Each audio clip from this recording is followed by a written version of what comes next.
तो आज हमारे पास एक YouTube channel horror podcast Hindi horror stories से एक कहानी।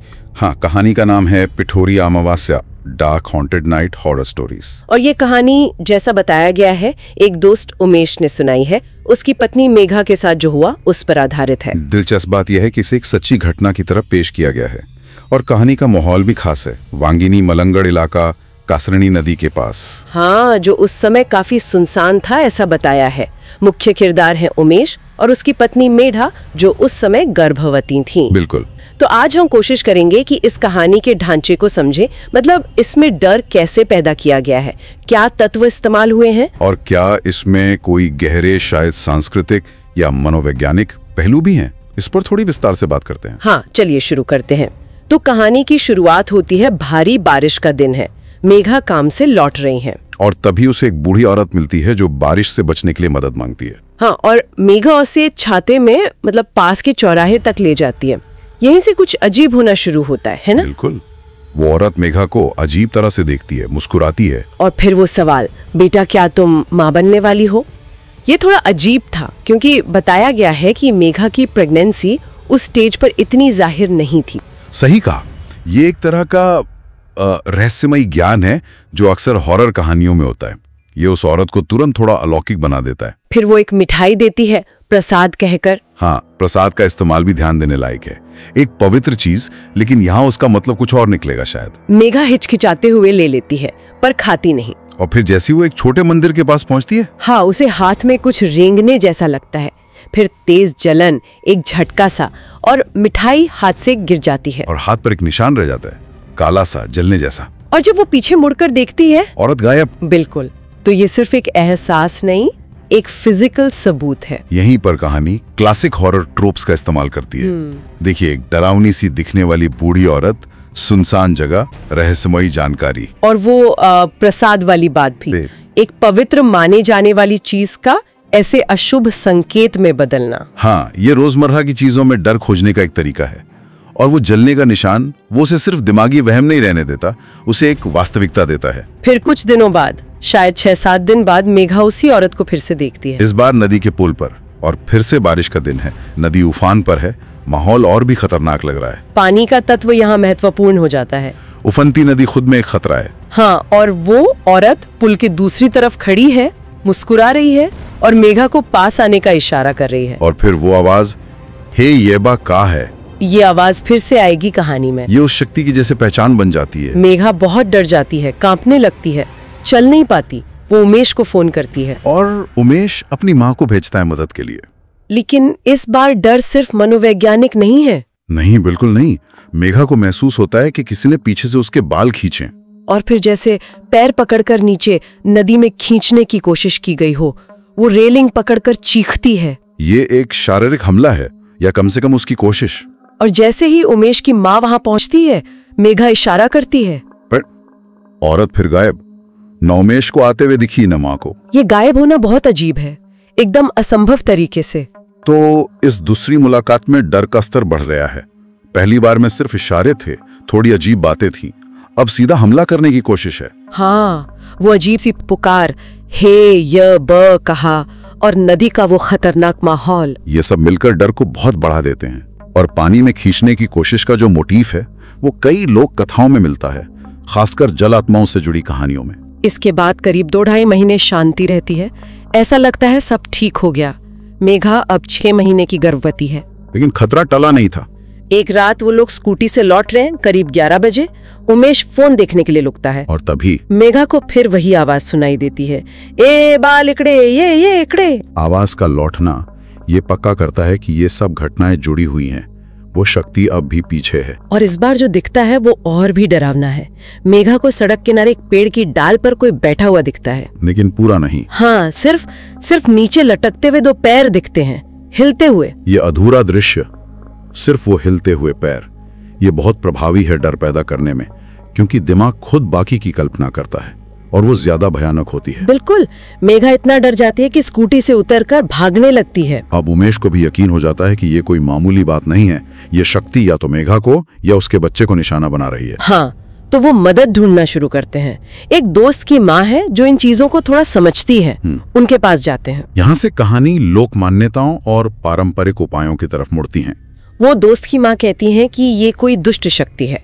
वो मेघा के हाथ में एक सुरक्षा धागा बांधती हैं। एक पहला कदम सुरक्षा के लिए। और वो एक उपाय बताती हैं, पिठोरी अमावस्या के दिन उसी चौराहे पर उतारा करना होगा। वही चौराहा जहाँ मेघा पहली बार उस औरत से मिली थी। हाँ, पिठोरी अमावस्या का दिन चुनना भी खास है ना? बिल्कुल। अमावस्या को अक्सर ऐसी शक्तियों के लिए ज्यादा सक्रिय समय माना जाता है, और चौराहा, लोक मान्यताओं में चौराहे अक्सर आत्माओं के आने जाने या मिलने की जगह माने जाते हैं। ये सब प्रतीकात्मक है। फिर अनुष्ठान की तैयारी होती है, माँ आती है, दिए जलाए जाते हैं, मंत्र पढ़े जाते हैं, नींबू का इस्तेमाल होता है। हाँ, एक नींबू घर की चौखट के लिए, एक चौराहे के लिए। और मेघा को खास निर्देश दिए जाते हैं, चौराहे पर नींबू रखना है, फिर बाएं पैर की चप्पल उतारकर उसे कुचलना है, और फिर बिना पीछे देखे सीधा घर लौटना है। ये पीछे मत देखो वाला नियम भी बहुत कॉमन है हॉरर में और लोक कथाओं में। हाँ, नींबू का इस्तेमाल भी नकारात्मक ऊर्जा हटाने के लिए कई परंपराओं में होता है।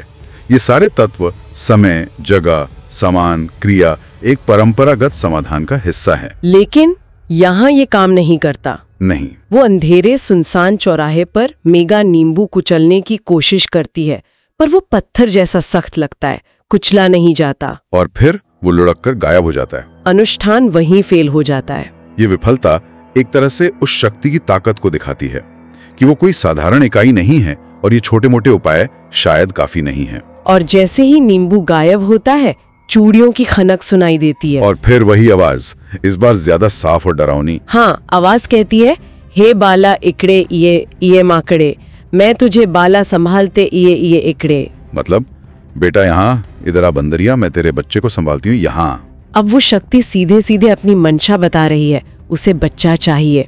और माकड़े यानी बंदरिया जैसा शब्द इस्तेमाल करना उसकी नफरत या क्रूरता दिखाता है। ये सिर्फ कोई भटकती आत्मा नहीं, इसका इरादा बुरा है।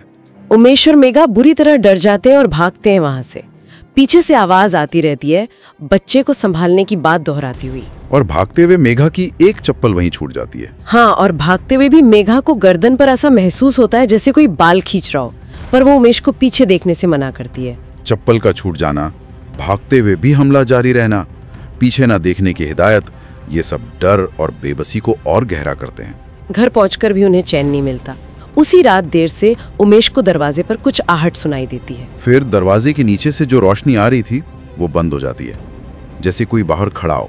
और फिर चूड़ियों की खनक। उमेश पीपहोल से देखता है, बाहर वही बूढ़ी औरत खड़ी है, और वो अचानक घूमती है और उसकी एक आंख पूरी पीपहोल में भर जाती है। ये पीपहोल वाला सीन वाकई बहुत डरावना है। घर जो सुरक्षित जगह मानी जाती है, उसके अंदर तक घुसपैठ का डर। और उसी वक्त उमेश को आवाज सुनाई देती है जैसे पास से अंदर से ही आ रही हो, हे बाला देख रे बग। जबकि औरत बाहर थी।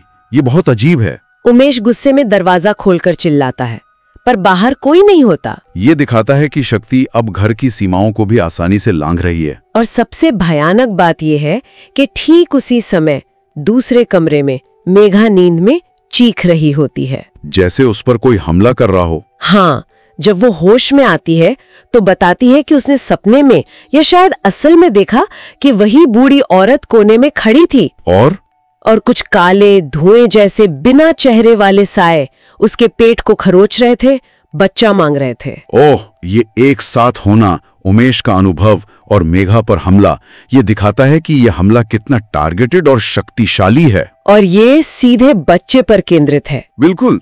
धुएं वाले ही बिना चेहरे के साए का वर्णन डर को और बढ़ाता है। अमूर्त लेकिन खतरनाक। अब साफ है कि पहला अनुष्ठान न सिर्फ विफल हुआ, बल्कि शक्ति शायद और भड़क गई है। हाँ, अब उमेश समझ जाता है कि ये मामला उनकी समझ से बाहर है। दोस्त की माँ का उपाय काफी नहीं था, उन्हें किसी विशेषज्ञ की जरूरत है। वो पूछताछ करता है और उसे कोल्हापुर के दत्तोबा कराल के बारे में पता चलता है। कहानी में अब एक नए ज्यादा शक्तिशाली किरदार का प्रवेश होता है, एक विशेषज्ञ तांत्रिक या ओझा। हाँ, जो शायद इस शक्ति का सामना कर सके। दत्तोबा से संपर्क करना आसान नहीं होता, पर किसी कनेक्शन के जरिए बात हो जाती है। और दत्तोबा आने के लिए तैयार होते हैं, लेकिन 15 दिन बाद। ये 15 दिन का इंतजार कहानी में तनाव और बढ़ाता है। ये समय पिठोरी अमावस्या के बाद का है, पितृपक्ष के दौरान पूर्णिमा के बाद। समय फिर से महत्वपूर्ण है। पितृपक्ष का समय भी आत्माओं की दुनिया से जुड़ा माना जाता है। शायद दत्तोबा सही मुहूर्त का इंतजार कर रहे थे। फोन पर ही दत्तोबा कुछ चीजें बताते हैं। वो इन शक्तियों को प्रवाही दुष्ट शक्तियां कहते हैं।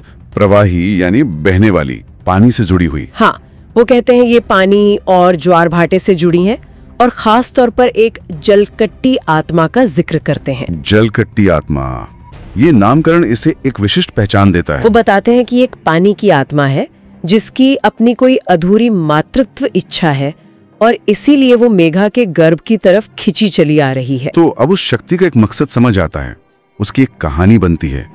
ये सिर्फ एक अनजान बुराई नहीं, बल्कि एक दुखियारी पर खतरनाक इकाई है जिसका जुड़ाव पानी से है। ये उसे ज्यादा ठोस, भले डरावना बना देता है। दत्तोबा ये भरोसा भी दिलाते हैं कि उनके आने तक ये शक्तियां सिर्फ डराएंगी, ज्यादा नुकसान नहीं कर पाएंगी। एक तरह का आश्वासन। लेकिन वो 15 दिन परिवार के लिए बहुत मुश्किल रहे होंगे। हाँ, परिवार का सहारा मिलता है मेघा को। फिर दत्तोबा आते हैं। दिखने में साधारण, पर उनके चेहरे पर एक तेज बताया गया है। वो आते ही पूरी कहानी सुनते हैं, आंखें बंद करके, ध्यान से, जैसे वो सब कुछ अपनी आंखों से देख रहे हों। उनका ये तरीका उन्हें एक सक्षम व्यक्ति के रूप में दिखाता है। हाँ, उनमें एक शांत आत्मविश्वास झलकता है। दत्तोबा फैसला करते हैं कि अनुष्ठान रात के तीसरे प्रहर में होगा, यानी भोर से ठीक पहले। वो घर के कोनों में गर्भ संरक्षण यंत्र रखते हैं, सुरक्षा के लिए, और सख्त हिदायत देते हैं कि अनुष्ठान के दौरान दरवाजा किसी के लिए भी नहीं खोलना है। तीसरा प्रहर यानी ब्रह्म मुहूर्त के आसपास का समय अक्सर ऐसे तांत्रिक अनुष्ठानों के लिए चुना जाता है। यंत्र और दरवाजा बंद रखने का निर्देश, ये सब एक सुरक्षित घेरा बनाने की कोशिश है। अनुष्ठान शुरू होता है। दत्तोबा मंत्र पढ़ते हैं, लाल धागा, काली धूप का इस्तेमाल करते हैं। माहौल बदलने लगता है, हवा ठंडी हो जाती है, धूप की गंध के साथ एक अजीब सी महक आने लगती है। और तभी दरवाजे पर जोर से दस्तक होती है। शक्ति का सीधा हस्तक्षेप, और आवाज आती है, बिल्कुल मेघा की माँ जैसी आवाज। ये फिर से धोखा देने की कोशिश है, आवाज की नकल करके अंदर आने का प्रयास। दत्तोबा कहते हैं ये सिर्फ एक साया है, डर का इस्तेमाल कर रहा है। लेकिन फिर दरवाजा चरमरा कर खुल जाता है और सामने वही बूढ़ी औरत खड़ी है। इस बार उसका रूप और भी भयानक है। गीले फटे कपड़े, कीचड़ सने बाल, पीली आंखें। और उसके पैर जमीन पर नहीं है, हवा में है। वो घोषणा करती है कि उसे बच्चा चाहिए। अब टकराव आमने सामने का है, शक्ति अपने असली रूप में प्रकट हो गई है। दत्तोबा उसका सामना करते हैं। वो उसे उसकी असलियत बताते हैं। प्रकट हो तो सिर्फ एक अधूरी आसुरी इच्छा है। उसे नाम देना, उसकी पहचान बताना, ये एग्जॉर्सिज्म का एक अहम हिस्सा माना जाता है। फिर वो तांबे के कलश से अभिमंत्रित जल उस पर फेंकते हैं। पवित्र जल, तांबे का कलश भी पवित्र माना जाता है। जल लगते ही वो शक्ति चीखती है जैसे जल रही हो। ये क्लासिक लड़ाई है, पवित्र वस्तुओं और मंत्रों की शक्ति बनाम बुरी ताकत। दत्तोबा कोई अंतिम मंत्र पढ़ते हैं और वो औरत या शक्ति धुएं की तरह विलीन हो जाती है। और पीछे क्या रह जाता है? जहाँ वो खड़ी थी वहाँ फर्श पर काली राख या अंगारे जैसे पड़े रह जाते हैं। तो वो शक्ति नष्ट हो गई या बंध गई? हाँ, दत्तोबा उस राख को कलश में इकट्ठा करते हैं।